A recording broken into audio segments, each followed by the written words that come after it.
বৈশাখের গরমে অস্বস্তির মাঝে এবার পাল্টে যাচ্ছে বাংলার আবহাওয়া। শুক্রবারও উত্তরবঙ্গ থেকে দক্ষিণবঙ্গ দুই দিকেই বজ্রবিদ্যুৎ সহ ঝড় বৃষ্টির পূর্বাভাস দিয়েছে আলিপুর আবহাওয়া দপ্তর।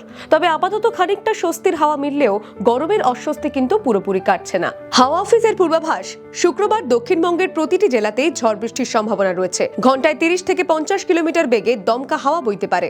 পশ্চিম মেদিনীপুর, বাঁকুড়া, পূর্ব পশ্চিম বর্ধমান, উত্তর 24 পরগনা এবং হুগলিতে ঝড়ের দাপট বেশি থাকবে। কলকাতাতেও বৃষ্টির সম্ভাবনা রয়েছে, সঙ্গে ঝোড়ো হাওয়া। ঝড় বৃষ্টির জেরে আগামী দুদিনে দিনের সর্বোচ্চ তাপমাত্রা 2 থেকে 3 ডিগ্রি কমতে পারে।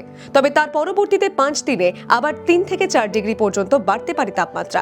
ফলে সাময়িক স্বস্তি মিললেও ভ্যাপসা গরম ও অস্বস্তি থেকেই যাচ্ছে। উত্তরবঙ্গেও একই চিত্র। দার্জিলিং, জলপাইগুড়ি, কালিম্পং, কোচবিহার এবং আলিপুরদুয়ারে বজ্রবিদ্যুৎ সহ বৃষ্টি ও ঘন্টায় 40 থেকে 50 কিলোমিটার বেগে ঝোড়ো হাওয়ার সম্ভাবনা রয়েছে। শনিবারও উত্তরবঙ্গের জেলাগুলিতে বৃষ্টির দাপট বজায় থাকবে, এমনকি কিছু জায়গায় ভারী বৃষ্টির সম্ভাবনাও রয়েছে। শনিবার দক্ষিণবঙ্গের মুর্শিদাবাদ, বীরভূম, পূর্ব বর্ধমান ও নদিয়ায় ঝড় বৃষ্টির সম্ভাবনা বেশি। অন্য জেলাগুলিতে তুলনামূলক শুষ্ক আবহাওয়া থাকতে পারে। তবে রবিবার থেকে বৃষ্টির সম্ভাবনা কমে গিয়ে আবার বাড়বে গরমের দাপট, বিশেষ করে পশ্চিমের জেলাগুলিতে। সব মিলিয়ে আপাতত ঝড় বৃষ্টিতে খানিকটা স্বস্তি মিললেও আগামী কয়েকদিন গরম আর অস্বস্তির সঙ্গে লড়াই চলবে বঙ্গবাসীর। Bureau report, the wall news.